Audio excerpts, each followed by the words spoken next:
네, 여러분, 형사소송법 강의 시간입니다. 지난 강의에서는 공판 절차의 기본 원칙에 대해서 살펴보았고요. 이번 시간에는 공판 준비 절차에 대해서 공부해 보도록 하겠습니다.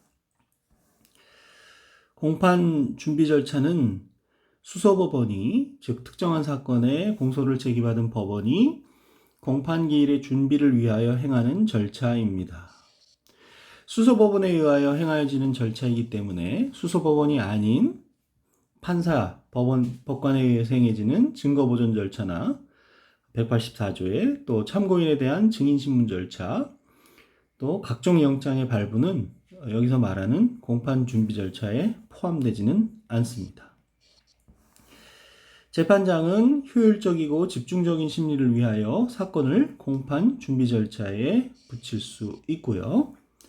재판장은 국민의 형사재판 참여에 관한 법률 제8조에 따라서 피고인이 국민참여재판을 원하는 의사를 표시하는 경우에 사건을 공판준비 절차에 붙여야 합니다. 즉 배심재판, 국민의 형사재판 참여에 관한 법률에 의한 재판에서는 공판준비 절차가 필수적인 절차가 되는 것이죠. 다만 공판준비 절차에 붙이기 전에 배제 결정이 있는 때에는 형사재판 참여에 관한 법률에 의한 재판을 하지 않는다는, 국민참여재판을 하지 않는다는 배제 결정이 있는 때에는 물론 공판준비 절차에 붙일 필요가 없겠지요.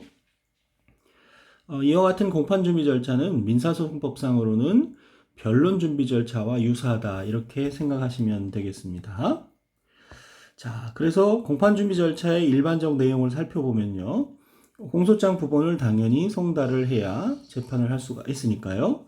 법원은 공소의 제기가 있는 때에는 지체 없이 공소장의 부본을 피고인 또는 변호인에게 송달하여야 합니다. 단 제1회 공판 기일 전 5일까지 송달하여야 합니다. 5일 동안에 재판을 준비할 기간을 줘야 되기 때문에 유예기간을 둔 것이죠.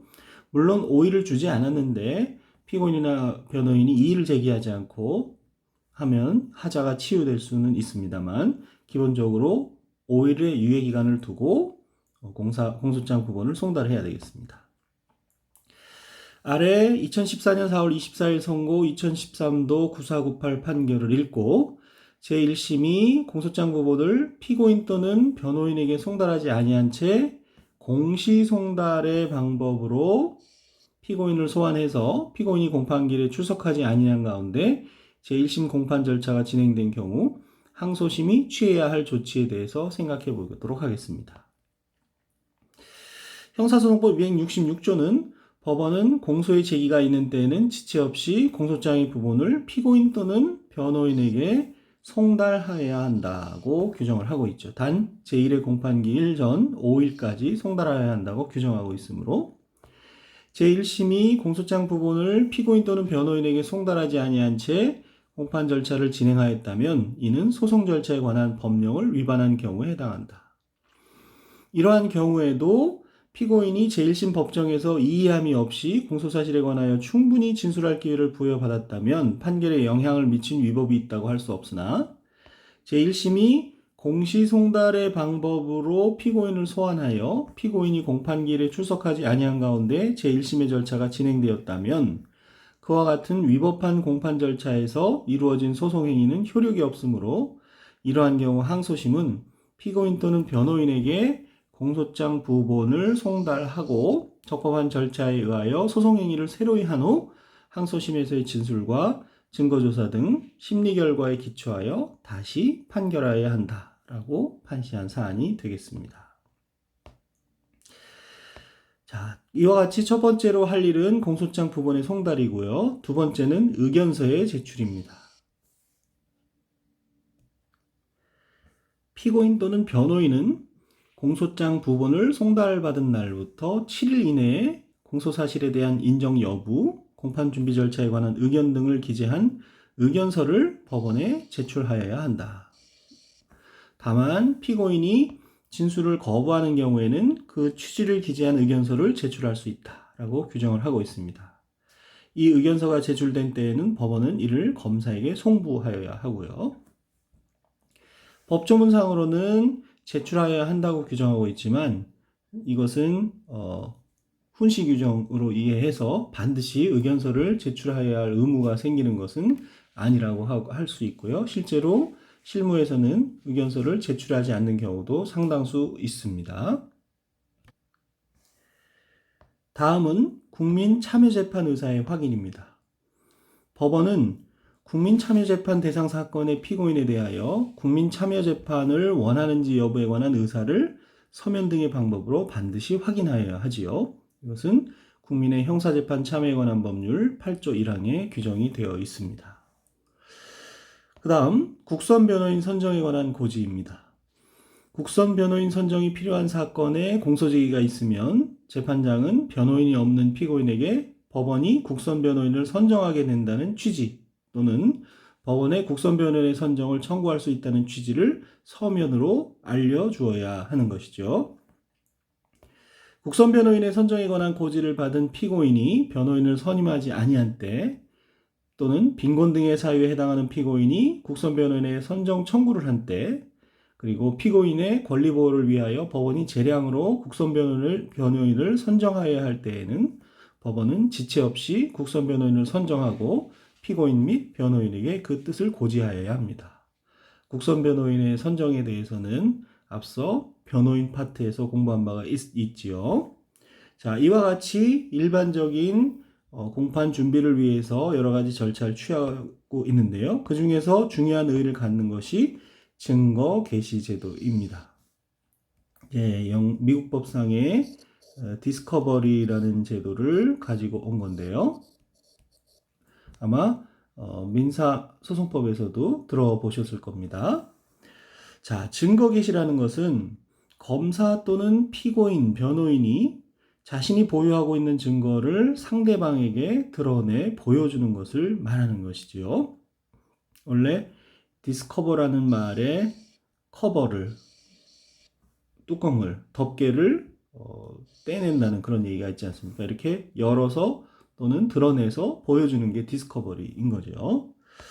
그래서 증거 개시 제도는 크게 검사의 증거 개시와 피고인과 변호인의 증거 개시로 크게 나눠서 생각해 볼 수 있는데 현실적으로 중요한 것은 검사가 가지고 있는, 보유하고 있는 증거를 개시하는 게 되겠죠. 그래서 증거 개시 내용을 살펴보면요.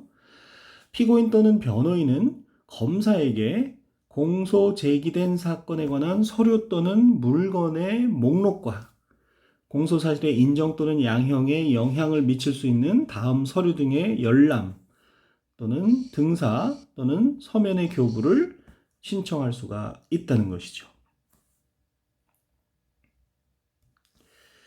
다만 피고인에게 변호인이 있는 경우에는 변호인이 하면 되고 피고인은 열람만을 신청할 수 있다는 점에 유의를 해야 되겠습니다.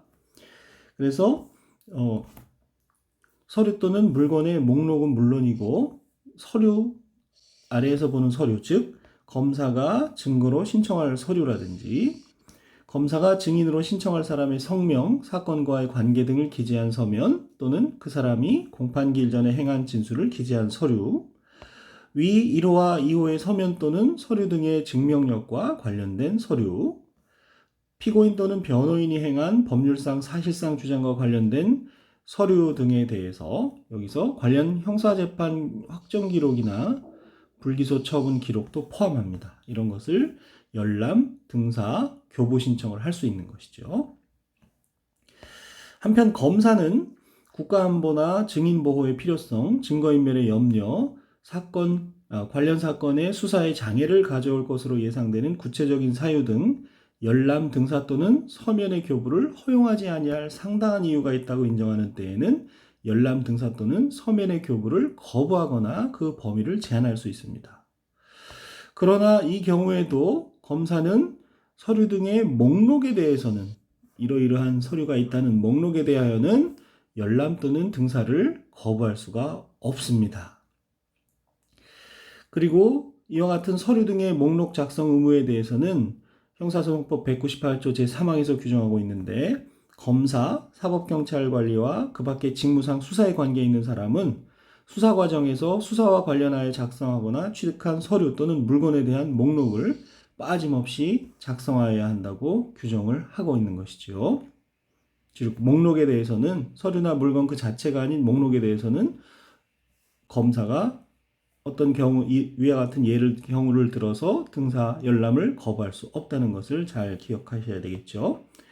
아래 2012도 5월 24일 선고 2012도 1284 판결을 읽고 형사소송법 270조 제1항 등에서 법원이 공무소 등의 송부 요구한 서류에 대해서 변호인 등이 열람 지정할 수 있도록 한 취지가 무엇인지, 또 서류의 열람 지정을 거절할 수 있는 정당한 이유의 해석 방법이 무엇인지, 검찰청이 보관하고 있는 불기소 처분 기록에 포함된 불기소 결정서가 변호인의 열람 지정에 의한 공개의 대상이 되는지 생각해 보죠.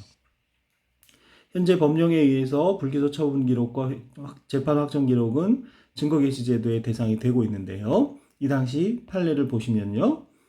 형사소송법 272조 제1항은 법원은 직권 또는 검사, 피고인이나 변호인의 신청에 의하여 공무소 또는 공사단체에 조회하여, 사실조회라고 배웠죠. 저희가 임의수사에서 필요한 사항의 보고 또는 그 보관 서류의 송부도 요구할 수가 있습니다. 조회하고 필요한 서류가 있으면 보내달라고 요구할 수 있죠. 한편 형사소송규칙 132조의 4에 의하면 법원이 보관 서류 송부 요구 신청을 채택하는 경우에는 그 서류를 보관하고 있는 법원이나 검찰청, 기타의 공무소 또는 공사단체에 대하여 그 서류 중 신청인 또는 변호인이 지정하는 부분에 인증 등본을 송부하여 줄 것을 요구할 수도 있습니다. 위와 같은 요구를 받은 공무소 등은 당해 서류를 보관하고 있지 아니하거나 기타 송부 요구에 응할 수 없는 사정이 있는 경우를 제외하고는 신청인 또는 변호인에게 당해 서류를 열람하게 하여 필요한 부분을 지정할 수 있도록 하여야 하며, 정당한 이유 없이 이에 대한 협력을 거절하지 못한다. 즉 변호인도 필요한 부분을 지정을 해서 송부받을 수 있는 것이죠. 위와 같이 법원이 송부 요구한 서류에 대하여 변호인 등이 열람 지정할 수 있도록 한 것은 피고인의 방어권과 변호인의 변론권 행사를 위한 것으로서 실질적인 당사자 대등을 확보하고 피고인의 신속 공정한 재판을 받을 권리를 실현하기 위한 것이다. 이 부분을 지정해서 법원에 송부해달라고 이렇게 요청할 수 있는 것이죠. 그러면 법원으로 송부된 서류를 등사하면 되니까요. 따라서 그 서류의 열람 지정을 거절할 수 있는 정당한 이유는 변호권 보장 차원에서 엄격하게 제한하여 해석할 것이다. 특히 그 서류가 관련 형사재판 확정 기록이나 불기소 처분 기록, 이미 이것은 입법화가 된 걸 앞에서 봤는데요. 등으로서 피고인 또는 변호인이 행한 법률상 사실상 주장과 관련된 것인 때에는 국가안보, 증인보호의 필요성, 증거인멸의 염려, 관련 사건의 수사의 장애를 가져올 것으로 예상되는 구체적인 사유에 준하는 사유가 있어야만 그에 대한 열람 지정을 거절할 수 있는 정당한 이유가 인정된다고 할 것이다. 한편 검찰청이 보관하고 있는 불기소 처분 기록에 포함되어 있는 불기소 결정서는 형사 피의자에 대한 수사의 종결을 위한 검사의 처분 결과와 이유를 기재한 서류로서 그 작성 목적이나 성격 등에 비추어 이는 수사기관 내부의 의사결정 과정 또는 검토 과정에 있는 사항에 관한 문서도 아니고 그 공개로서 수사에 관한 직무의 수행을 현저하게 곤란하게 하는 것도 아니라 할 것이므로 달리 특별한 사정이 없는 한 변호인의 열람 지정에 의한 공개의 대상이 된다고 할 것이다.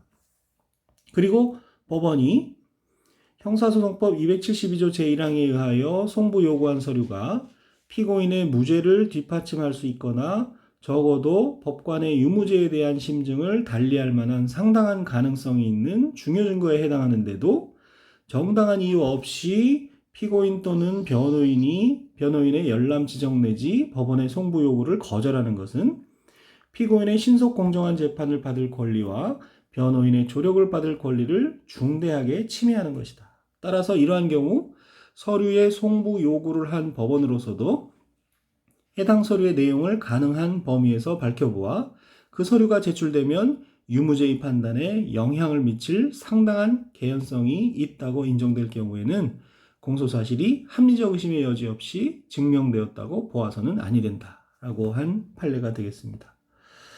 이 사건의 경우에는 피고인 1, 2, 3의 변호인은 원심 계속 중이던 2011년 10월 28일 위 피고인들에 대한 폭력행위 등 처벌에 관한 법률 위반, 단체 등 구성활동제의 공소사실과 관련하여 위 피고인들이 가입하였다는 이른바 000파가 폭력 조직이란 얘기죠.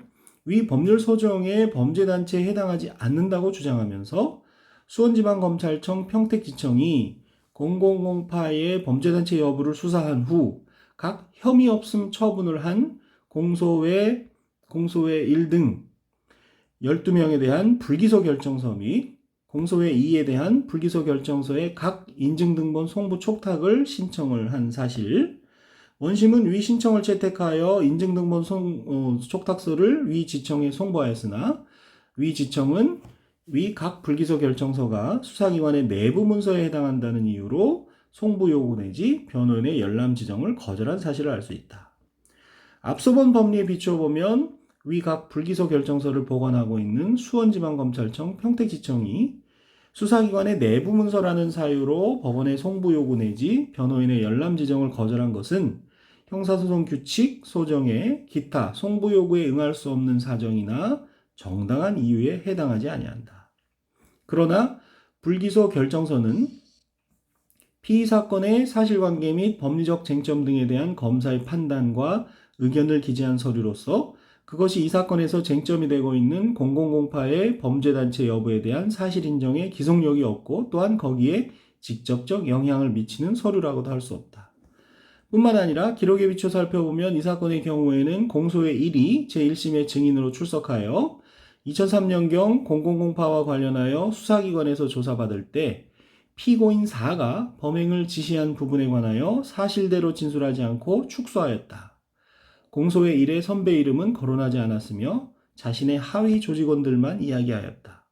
공소의 1 자신이 독자적으로 계획하고 우발적인 사건인 것처럼 진술하였다는 취지로 증언을 하였고 그 진술에 별다른 모순점이 없어 보이므로 공소의 1 등 12명에 대한 불기소 결정서가 위 피고인들의 폭력행위 등 처벌에 관한 법률 위반의 점에 대하여 무죄를 뒷받침할 수 있거나 적어도 유무죄에 대한 법관의 심증을 달리할 만한 상당한 가능성이 있는 중요 정도에 해당한다고 보기 어렵다.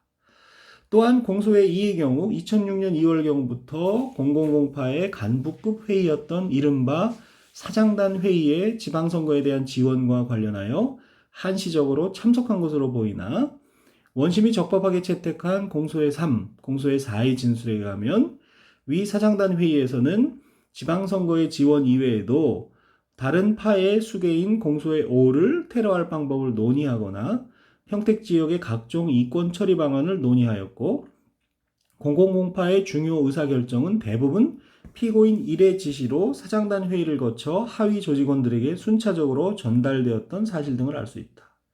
따라서 가사 위 불기소 결정서에 공소의 2가 참석한 000파의 사장단 회의가 범죄단체가 아니라는 취지로 기재되어 있다 하더라도 그 사정만으로 위 불기소 결정서가 피고인들의 폭력행위 등 처벌에 관한 법률 위반의 점에 관한 무죄를 뒷받침할 수 있거나 적어도 유무죄에 대한 법관의 심증을 달리할 만한 상당한 가능성이 있는 중요 증거에 해당한다고 보기도 어렵다. 따라서 수원지방검찰청 평택지청이 정당한 이유 없이 위법하게 각 불기소 결정서에 대한 변호인의 열람 지정에 응하지 않았다 하더라도 그 서류의 성격과 내용 및 원심이 증거조사를 하여 인정한 관련 사실관계 등으로 볼 때 위 검찰청의 조치로서 피고인의 신속 공정한 재판을 받을 권리와 변호인의 조력을 받을 권리가 중대하게 침해되어 이 사건 공소사실에 대한 유무죄 판단 등에 영향을 미칠 상당한 개연성이 있다고는 할 수 없다.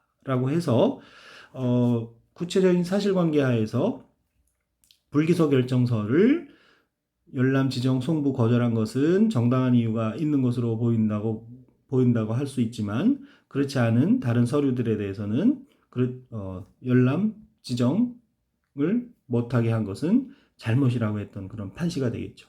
이런 판례가를 바탕으로 해서 위에서 본 법조문에서 보는 것처럼 증거개시제도에서 필요한 서류들을 입법하게 된 것입니다. 자, 계속해서 증거개시제도에 대해서 살펴보면요. 피고인 또는 변호인 또는 피고인 또는 변호인이었던 자 것도 포함이 되는 것이죠.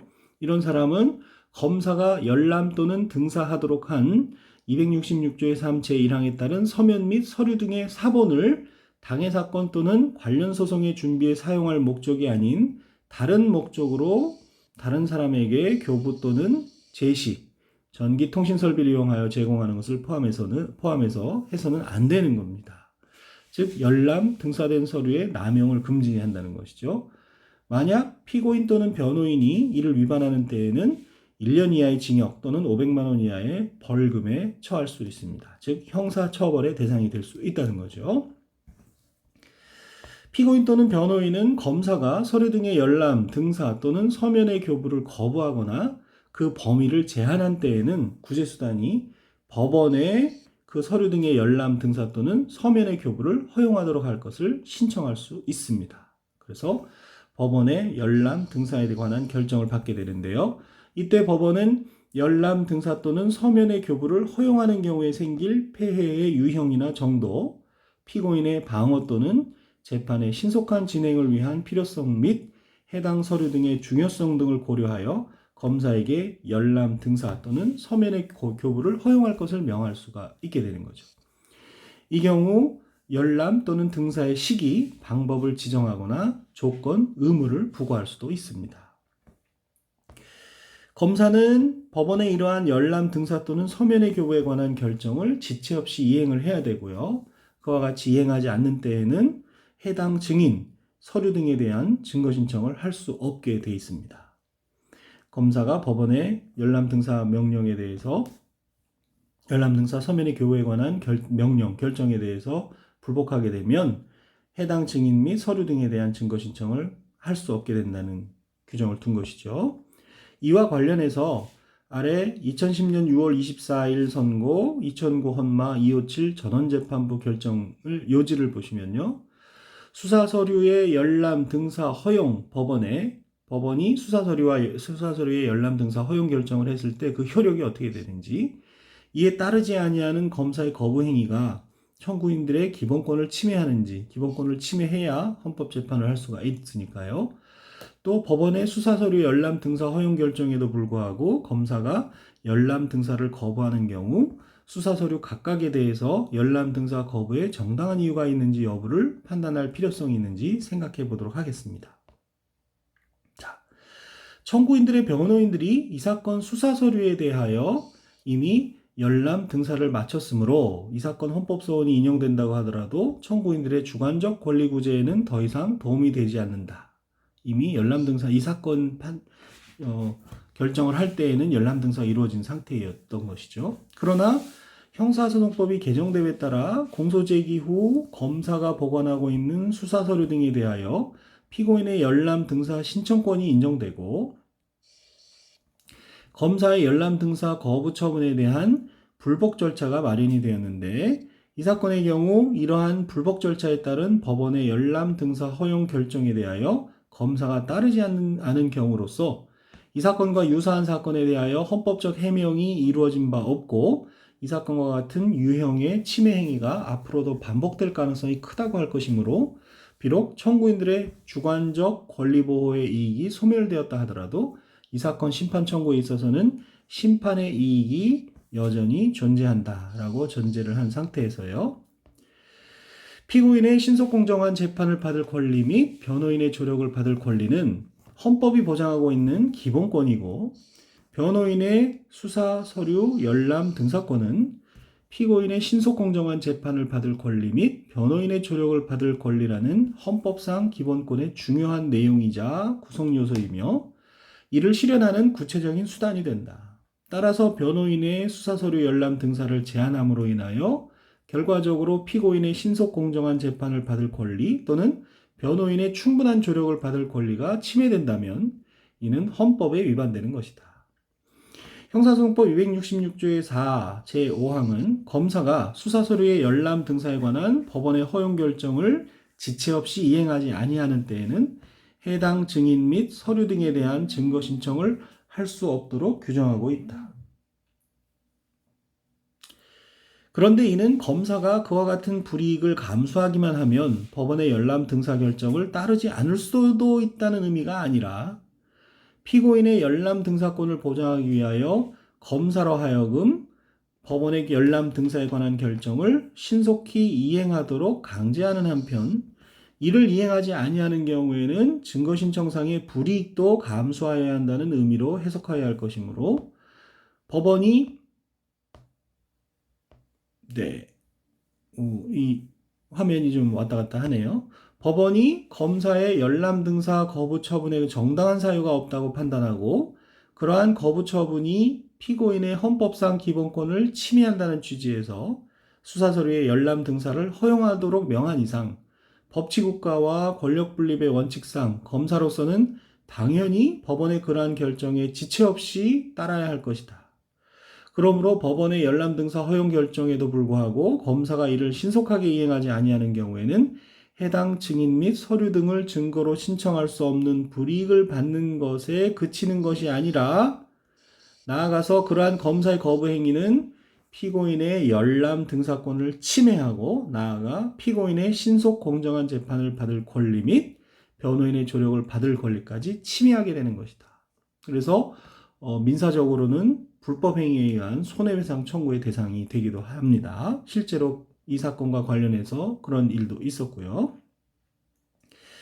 신속하고 실효적인 구제 절차를 형사소송 절차 내에 마련하고자 열람 등사에 관한 규정을 신설한 입법 취지와 검사의 열람 등사 거부 처분에 대한 정당성 여부가 법원에 의하여 심사된 마당에 헌법재판소가 다시 열람 등사 제한의 정당성 여부를 심사하게 된다면 이는 법원의 결정에 대한 당부의 통제가 되는 측면이 있는 점 등을 고려하여 볼 때 이 사건과 같이 수사 서류에 대한 법원의 열람 등사 허용 결정이 있음에도 검사가 열람 등사를 거부하는 경우 수사 서류 각각에 대하여 검사가 열람 등사를 거부할 정당한 사유가 있는지를 심사할 필요 없이 그 거부 행위 자체로서 청구인들의 기본권을 침해한다고 했던 사안입니다.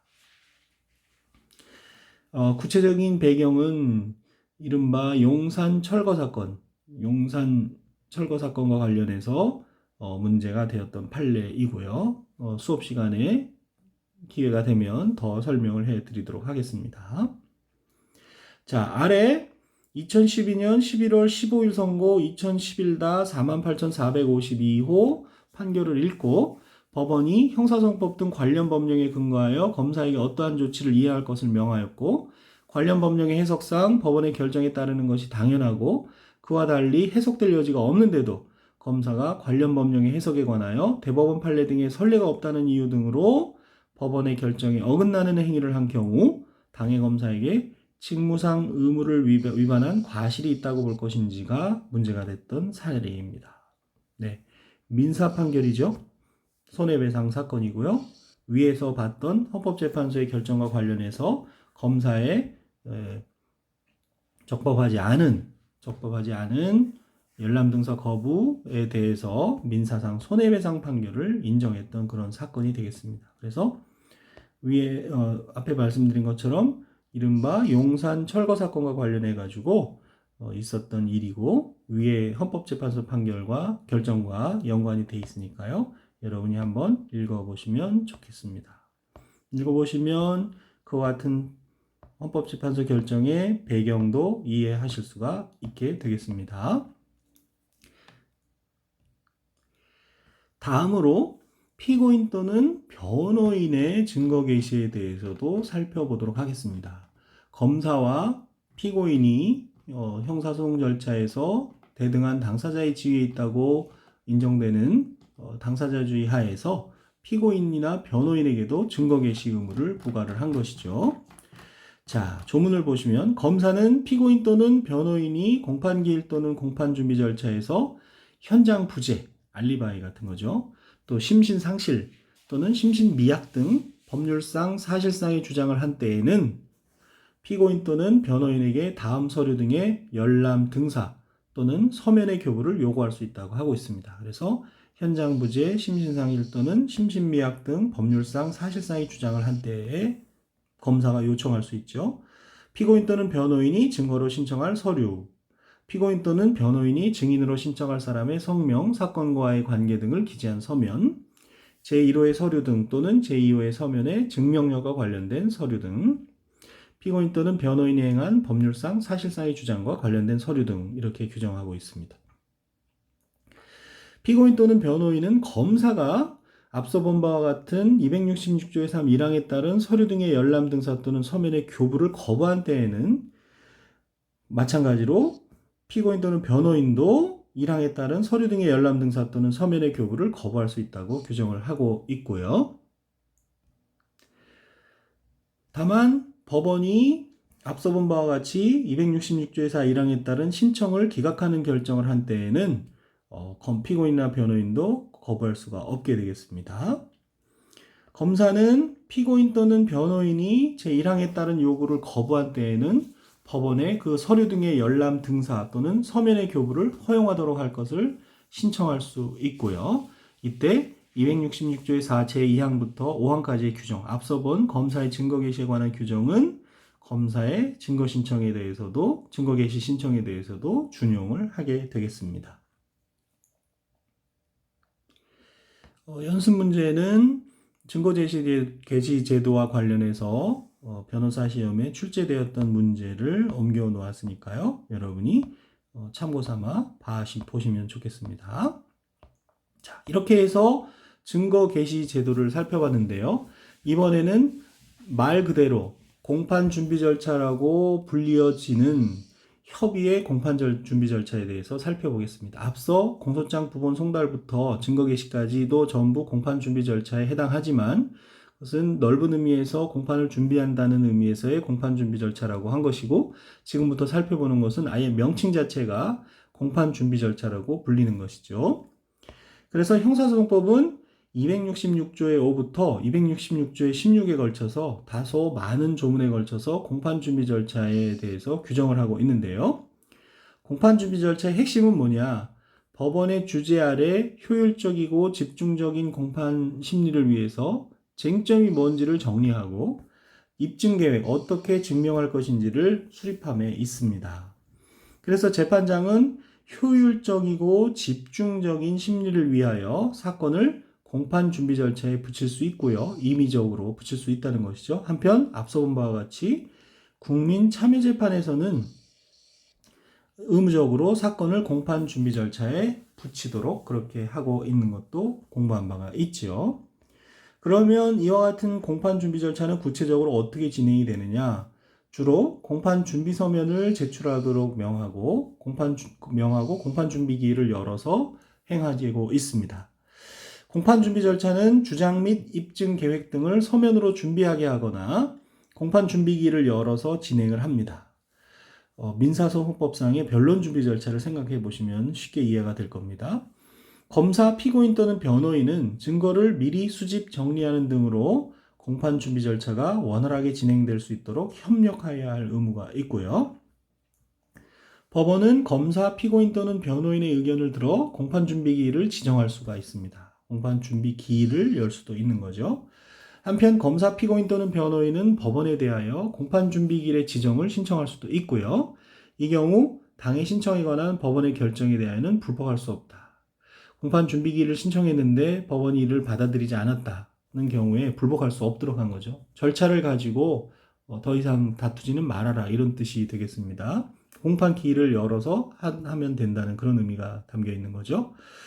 공판 준비 기일은 공개를 합니다. 다만 공개하면 절차의 진행이 방해될 우려가 있는 때에는 공개하지 않을 수 있고요.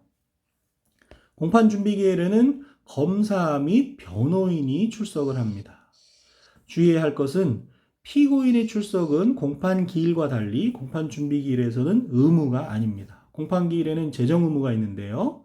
공판 준비 기일에는 오히려 출석이 의무는 아닙니다. 왜냐하면 쟁점을 정리하고 입증 계획을 수립하기 위해서죠. 하지만 필요하다고 인정하면은 피고인을 소환할 수 있고, 피고인은 법원의 소환이 없더라도 나는 공판 기일에 출석하겠다라고 하면 공판 기일에 출석할 수도 있습니다. 어느 경우든 피고인이 출석을 한다면 피고인에게는 역시 진술 거부할 수 있음을 알려주어야 하겠지요. 그리고 법원은 공판 준비 기일이 지정된 사건에 관하여는 변호인이 없다면 직권으로 변호인을 선정해 주어야 합니다. 국선 변호인 선정 사유 중에서 기타 선정 사유 중에서 공판 준비 절차가 진행되는 경우에 대해서 이미 공부한 바가 있지요. 변호인 파트에서요. 공판 준비 절차에서는 그럼 어떤 행위를 할 것이냐? 266조의 9에서 공판 준비에 관한 사항에서 정하고 있습니다. 각주 12에 적어 보았고요. 법원은 공판 준비 기일을 종료하는 때에는 검사, 피고인 또는 변호인에게 쟁점 및 증거에 관한 정리 결과를 고지하고 쟁점 및 증거는 이런 것이다 라고 정리가 된 것을 고지해주고 이에 대해서 이의가 있는지 그 유무를 확인해야 되는 것이죠. 그리고 법원은 쟁점 및 증거에 관한 정리 결과를 공판 준비기일 조서에 기재를 하게 되겠습니다. 법원은 쟁점 및 증거의 정리가 완료된 때나 사건을 공판 준비 절차에 붙인 뒤 3개월이 지난 때 또는 검사, 변호인, 피고인이 출석하지 않는 때에는 원칙적으로 공판 준비 절차를 종결하여야 합니다. 공판 준비 절차는 3개월 정도를 예상을 한 것이죠. 3개월 미만으로 예상을 한 거죠. 3개월 정도가 아니고 보통은 몇 회의 준비 기일로 보통 종료가 되는 것이죠. 주의해야 할 것은 공판 준비 기일에서 신청하지 못한 증거는 제약을 받습니다. 즉, 그 신청으로 인하여 소송을 현저히 지연시키지 아니하는 때를 소명을 하든지 또는 중대한 과실 없이 공판 준비 기일에 제출하지 못하는 등 부득이한 사유가 있었다는 것을 소명한 때 하나여 공판 기일에 이르러 신청할 수 있습니다. 그 밖의 경우에는 증거 제출이 제한되는 것이죠. 증거 신청이요. 그러나 물론 법원으로서는 직권으로 증거조사를 할 수 있지만 당사자로서는 검사나 변호인으로서는 이와 같은 제약을 받게 되기 때문에 실권료 같은 내용이죠. 민사소송법상에 주의를 하셔야 됩니다. 공판 준비 기일이 열렸을 때에는. 한편 법원은 쟁점 및 증거의 정리를 위하여 필요한 경우에는 제1회 공판 기일 후라도 공판 준비 절차를 열 수가 있습니다. 이것을 1회 기일과 2회 기일, 2회 기일과 3회 기일과 같이 기일간에 여는 공판 준비 절차라고 해서 기일간 공판 준비 절차라고도 부르죠. 이 경우에는 앞서 봤던 아예 제1회 공판 기일 전 공판 준비 절차에 관한 규정을 준용하도록 하고 있는 것이죠. 네, 지극히 상식적인 내용이 되겠습니다. 이와 같은 여러 과정들을 거친 이후에 이제 본격적으로 공판기일을 지정하고 피고인을 소환하게 되겠습니다. 재판장은 공판기일을 정하여야 하고요. 공판기일은 예를 들어서 2021년 10월 오늘이 10월 21일 오전 10시 이런 식으로 지정을 하게 되겠습니다. 제1회 공판기일은 소환장의 송달 후 5일 이상의 유예기간을 두어야 한다는 것은 앞서 본 바가 있고요. 이는 피고인에게 방어의 준비를 하게 하기 위한 것으로 당사자주의를 강화한 것이라고 하겠습니다. 그러나 피고인이 이의가 없는 때에는 그와 같은 유예기간을 두지 아니할 수 있습니다. 그리고 공판기일에는 피고인, 대표자 또는 대리인을 소환을 해야 되고요. 공판기일은 검사, 변호인과 보조인에게 통지를 해줘야 되겠죠. 소환장에는 피고인의 성명, 주거, 죄명, 출석 일시 및 장소와 정당한 이유 없이 출석하지 아니하는 때에는 도망할 염려가 있다고 인정하여 구속영장을 발부할 수 있음을 기재하고 재판장 또는 재판장의 명을 받은 수명법관이 기명 날인하여야 합니다. 소환장의 방식에 관한 규정이죠. 자, 계속해서 공판기일이 열리기 전에 증거조사, 공판기일 전에 증거조사를 할 수 있는데요. 물론 여기서 말하는 공판기일 전이라는 것은 공판기일과 공판기일 전 그 사이를 말합니다. 왜냐하면 공소장 일본주의 때문인데요. 예를 들어서 이런 말씀을 드리는 것이죠. 수업 시간에도 이야기했습니다만 펜 색깔을 조금 빨간색으로 바꿔보겠습니다. 자, 이렇게 시간이 흘러가는데요. 1회 공소장 부본을 송달하고 1회 공판기일, 2회 공판기일, 3회 공판기일 이런 식으로 열릴 수 있지 않겠습니까? 그래서 공소장 부본을 송달했다고 치고요. 공소장 부본을 송달하면 1회 공판기일 이 기간은 보통 5일 이상의 유예기간을 두어야 한다는 얘기고요. 그리고 한 번의 재판으로 끝나지 않으면 2회 공판기일, 3회 공판기일 이런 식으로 될 수 있는데요. 여기서 기일 전에 증거조사라고 하는 것은 이 1회 기일 공판기일 전에 증거조사를 해버리게 되면, 그렇죠?